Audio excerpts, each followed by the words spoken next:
알아야 할 모든 것 여기에 있습니다. KBS 1라디오 김성환의 시사야. 오늘 오전 김인철 부총리 겸 교육부 장관 후보자가 사퇴 의사를 밝혔죠. 이에 민주당은 사필 규정이다라면서 다른 후보자에게도 결단을 촉구하고 나섰는데요. 가족 찬스 논란이 일었던 정호영 보건복지부 장관 후보자는 오늘 사퇴 의사가 없음을 또 분명히 하기도 했습니다. 하지만 추가 낙마 가능성을 배제할 수 없는 상황인데요. 김 후보자의 사퇴가 향후 인사청문 전국에 어떤 영향을 미칠지 문성호 국민의힘 대변인 연결해서 얘기 나눠보도록 하겠습니다. 대변인님 안녕하십니까? 네, 안녕하십니까? 네, 김인철 후보자 자진 사퇴 결정 어떻게 보셨는지부터 말씀 듣고 싶습니다. 후보자께서 스스로 사퇴를 결정하신 만큼 그분의 의사를 존중하는 게 맞다라고 생각합니다. 당선인 측과 교감이 있었다고 하는 얘기가 있더라고요.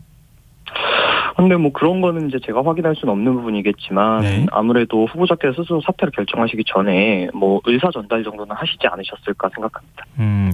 김인철 후보자와 관련해서 굉장히 많은 의혹들이 제기가 됐잖아요. 언론 보도를 통해서 낙마로 너무 검증이 부실했던 거 아니냐. 이걸 사실은 자인한 것이다. 이런 비판이 있거든요.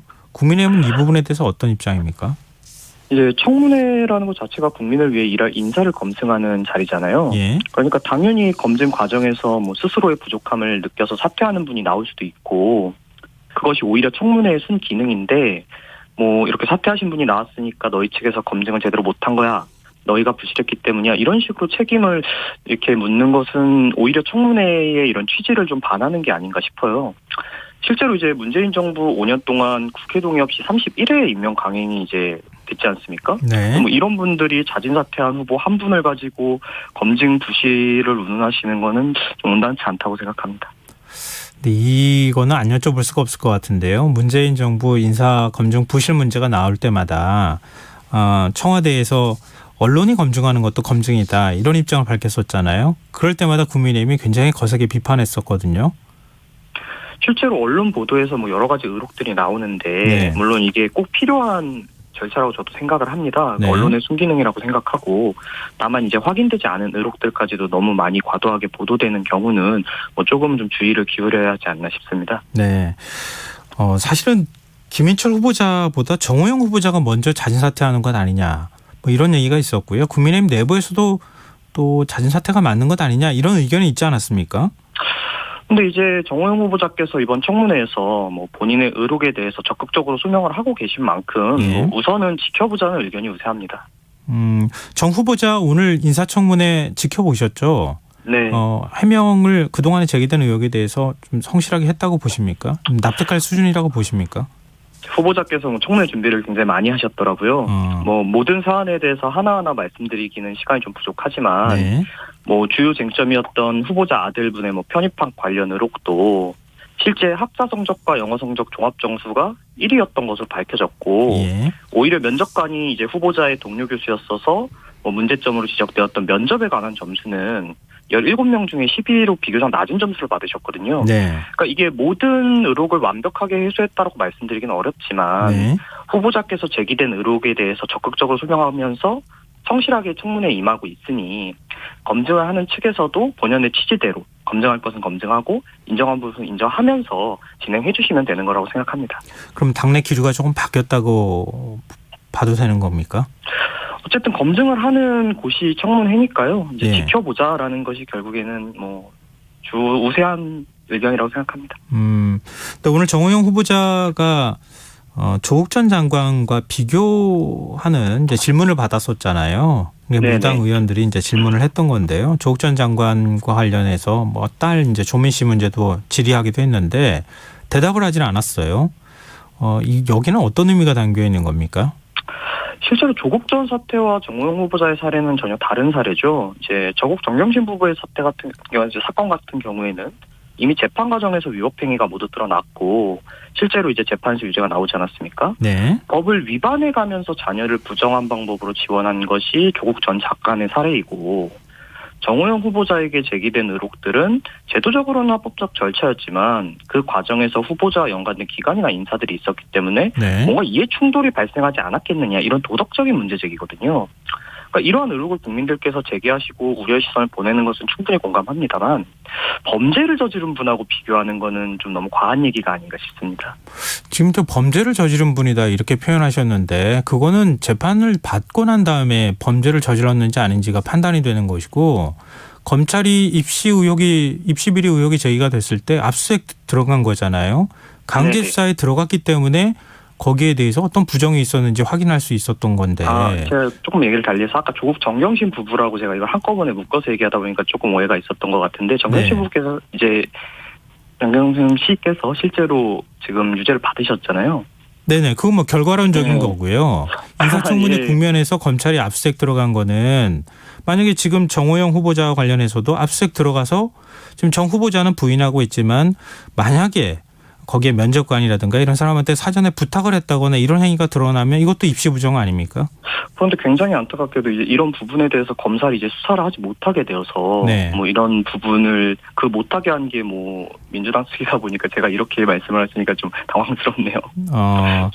네, 뭐 그런 의혹이나 이 지적이 있는 걸 제가 대신해서 여쭤본 거니까요. 뭐 오해하시지 네네. 않았으면 좋겠고요. 그리고 사실 정호영 후보자 문제는 인사청문회까지는 가야 되겠다라고 하는 게 당선인의 뭐 입장이기도 했고 또 국민의힘이 그동안에 밝혔던 입장이잖아요. 정호영 후보자가 또 그런 의지가 강하다라고 이제 언론 보도로 나오기도 했었는데요. 정 후보자는 그러면 현재 상태로는 낙마할 정도 수준은 아니다. 이렇게 정리를 해도 되는 겁니까? 그건 이제 제가 판단할 문제는 아니고요. 예. 청문회 과정이 진행이 되면서 뭐 이런 제시된 의혹들이 사실로 드러나거나 아니면 어느 정도 해명이 됐더라도 국민 눈높이에 맞춰서 충분히 해명이 되지 못했다면 낙마를 해야 되는 것이고요. 네. 이분께서 충분히 소명을 하시고 이런 의혹들이 뭐 이렇게 잘 해결이 나면 뭐 낙마하지 않으셔도 된다고 저는 생각합니다. 네. 한덕수 국무총리 후보자 청문회 어제에 이어서 오늘도 진행이 됐는데요. 아무래도 뭐 그동안에 얘기가 많이 나왔던 고액 고문료, 뭐 정관예우 의혹이 가장 쟁점이 됐던 것 같습니다. 한 후보자는 뭐 적극적으로 반박을 하는 모습을 또 보이기도 했었는데요. 한 후보자 청문회 아마 지켜보셨을 것 같은데 네. 어떻다고 보셨습니까? 한덕수 후보자께서는 그동안 뭐 진보 정권이나 보수 정권을 가리지 않고 뭐 모든 정권에서 이제 정부 요직을 역임하셨던 분이잖아요. 네. 그렇기 때문에 이미 충분한 검증을 받은 분이기 때문에 뭐 그러한 부분이 후보자 모습에 묻어난 게 아닌가 싶습니다. 근데 이제 민주당 측에서 본인들 정권 때 한덕수 후보자를 기용했을 때는 달리 태도를 바꿔서 비판하고 나서니까 이건 내로남불이라고밖에 말할 수가 없고요. 네. 한덕수 후보자의 이제 50년 전 급여에 대한 자료를 제출하라거나 뭐 돌아가신 지 20년도 넘은 부모님의 거래 내역을 제출하라거나 사실 50년 전이면 전사 하나도 안 됐을 때라서 이게 현실적으로 제출이 불가능하거든요. 네. 이런 자료들까지 포함하면서 이례적으로 1000여 건에 넘는 자료를 제출 요구한 것은 국민들이 봤을 때는 결국엔 발목 잡기식 행태로 보여질 수 있다. 이렇게 생각합니다. 민주당은 한 후보자에 대한 인사청문 보고서 채택을 최대한 미룰 것 같더라고요. 그러면은 국회 인준 과정도 좀 늦어지지 않을까요? 뭐 그렇게 될 수밖에 없겠죠. 그럼 국회 인준을 뭐 사실 뭐 민주당을 이제는 사실상 야당이라고 불러도 될 것 같은데요. 네네. 야당 입장에서 새 정부 출범하는 데 있어서 야당의 존재감을 드러내기 위해서는 또 뭐 여러 가지 의혹이 제기가 됐으니까 장관 후보자 가운데 몇 명은 지금 이미 이제 낙마해야 될 후보로 그 점을 찍지 않았습니까? 정의당도 뭐 그런 입장을 밝혔는데요. 네네. 국무총리 후보자 국회 비준 인준 문제하고 장관 장관 임명 문제, 인사청문 경과보고서 채택 문제를 연계시키는 방안에 대해서 어떻게 보세요? 이게 저는 사실 이런 청문회라는 게 본연의 취지 다시 이제 했던 말씀을 또 드리자면 네. 국민을 위해 일하는 사람을 뽑는 자리인데 이것을 마치 흥정하듯이 뭐 누구는 낙마시키고 몇 명을 뭐 낙마시키면 우리가 뭐 인준을 해줄게 이런 식으로 이제 청문회를 진행하는 건 굉장히 온당치 못하다고 생각을 하고요. 네. 그냥 각각의 후보들께서 본인이 이제 인사 검증 시스템의 하에 정당한 시스템 하에 소명할 것을 소명하고 검증받을 걸 검증받아서 충분히 자격이 되는 분들은 인준을 받고 아니면 받지 않으면 된다고 생각합니다. 네. 그러면 국민의힘은 지금 다른 장관 후보자의 경우에는 아직 낙마할 만한 사유가 드러나지 않았다. 이렇게 보시는 건가요? 이제 앞으로 진행을 좀 더 봐야 될 것 같습니다. 네, 알겠습니다. 내일로 예정됐던 한동훈 법무부 장관 후보자 인사청문회. 민주당은 자료 부실을 이유로 지금 일정을 연기했거든요. 네. 혹시 언제 뭐 인사청문회가 열린다 이런 게 뭐 민주당하고 협의되거나 이런 내용은 없습니까? 뭐 이야기는 뭐 워낙 많은데 뭐 예. 어느 게 맞는 말인지는 사실 제대로 판단할 수가 없어서요. 예. 다만 이제 민주당에서 한동훈 후보자에 대한 비토를 굉장히 공공연히 말한 적이 많은데 네. 막상 청문회가 시작이 되면 그렇다면 오히려 정말 매섭고 날카로운 검증의 세례로 이런 한동훈 검사장의 뭐 부족한 점, 뭐 이런 점을 밝혀내서 낙마시키면 될 일인데, 네. 마치 이렇게 회피하듯이 계속 미루기만 한다는 것은 오히려 본인들이 스스로 한동훈 후보자를 뭐 낙마시킬 수 있는 거리를 찾아내지 못한 게 아닌가 이렇게 생각하고 있습니다. 네. 이른바 뭐 지금 검수완박 법안과 관련해서 민주당을 향해 또 뭐 문재인 대통령이나 청와대를 향해서도 한 말인 것 같은데요. 야반도주에 비유하기도 했었잖아요. 그 정의와 공정 이런 화두를 한동훈 후보자가 적극적으로 얘기를 해왔는데 한 후보자 지금 뭐 아직 확인된 건 아닙니다만 지금까지 언론에서 의혹 제기가 있었던 걸 보면 뭐 편법 상속, 증여, 그다음에 농지법 위반, 위장전입을 인정하기도 했는데요. 이런 의혹을 받는 것에 대해서는 어떻게 보십니까? 법무부 장관 후보자가. 그것을 바로 소명하는 자리가 청문회인데 민주당에서 네. 이런 청문회 자체를 진행하고 있지 않으니까 어떤 이런 의혹이 단순한 의혹이었는지 아니면 정말 문제가 있는 사안이었는지 지금 판단을 진행할 수가 없는 거죠. 그러니까 저는 오히려 그렇기 때문에 민주당이 한동훈 후보자에 대한 청문회를 빠르게 진행해야 된다라고 생각합니다. 네, 알겠습니다. 그리고 뭐 지금 오늘 국무회의에서 문재인 대통령이 이른바 검수완박 법안과 관련해서 이 검찰 수사권 축소 법안과 관련해서 법안을 공포하지 않았습니까? 네. 국민의힘은 거부권 행사를 계속 요청을 해왔는데요. 문재인 네. 대통령의 이런 태도 어떻게 보십니까? 그러니까 문재인 대통령께서 이런 진영 논리를 벗어나서 정말 국민을 위한 책임 있는 행동을 해주시기를 이제 기대했습니다만 뭐 안타깝게도 결국 검수완박 법안이 공포가 되었죠. 예. 이게 법치주의 국가인 대한민국에서 형사사법 체계는 사실 사회의 옳고 그름을 결정하는 최종 판단인 재판과 굉장히 밀접하게 연관돼 있는 중요한 시스템이지 않습니까? 네. 근데 이런 중요한 사항을 뭐 어떤 사회적인 논의조차 제대로 하지 못하고 뭐 위장탈당이나 회기 쪼개기 등 편법까지 동원하면서 일반적으로 통과시켰다는 게 정말 마음이 너무 아픕니다. 근데 인수위에서 오늘 이제 국정 과제 발표하지 않았습니까? 110가지를 네. 발표했는데요. 사법개혁과 관련한 그 공약이 한 4번째로 이전에 공약집에 들어가 있을 땐 거의 마지막 부분이었는데 앞쪽으로 네네. 쭉 당겼고요. 그다음에 검찰권을 오히려 강화하는 쪽에 국정운영 방향을 내놨거든요. 이게 일종의 지금 이제 법안 통과 항목하고 정반대인데 앞으로 좀 충돌하지 않겠습니까? 사실 저희는 검수완박을 꾸준히 반대를 해왔기 때문에 네. 뭐 그것이 정책적으로 당연히 그렇게 들어간 것이고요. 실제로 지금 검수완박 법안 같은 경우에는 뭐 법조계 전문가들이나 검찰뿐만 아니라 막상 수사를 맡게 될 경찰 측에서도 비판 목소리가 많이 나오고 있거든요. 네.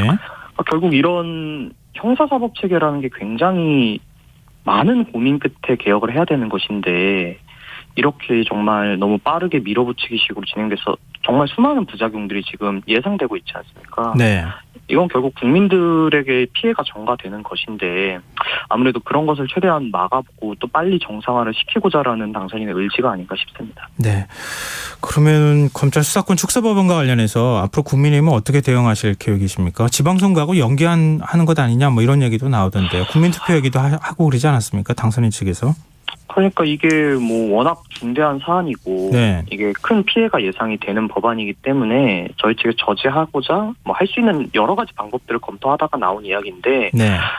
이것을 지방선거에 연관시켜서 진행을 한다는 것은 뭐 좀 더 논의가 필요한 일인 것 같고요. 네. 저희가 이번에 이제 헌법재판소에 이제 권한쟁의 심판을 청구하지 않았습니까? 네. 이제 헌법 가치를 수호하는 최종 관문이 헌법재판소에서 올바른 결정을 내려주실 거라 믿습니다. 사개특위 구성하는 건 협조 계속 안 하시는 거죠? 그 부분에 대해서는 저희가 협조를 안 한다고만 할 수는 없는 것 같습니다. 그게 어떤 의미시죠? 일단은 지금 결국에 이 검수완박 법안을 통과하는 과정에서 사실 원래대로였으면 뭐 법사위에서의 문제라든가 이런 것도 결국 뭐 탈당을 하시면서 무소속으로 들어가셔서 간다거나 이렇게 하셨던 분들에게 저희가 사실 어떠한 협조를 할 수 있겠습니까? 알겠습니다. 예. 지금 국민의힘 입장으로 저희가 받아들이겠습니다. 오늘 말씀 여기까지 듣겠습니다. 고맙습니다. 네, 감사합니다. 네, 지금까지 문성호 국민의힘 대변인이었습니다.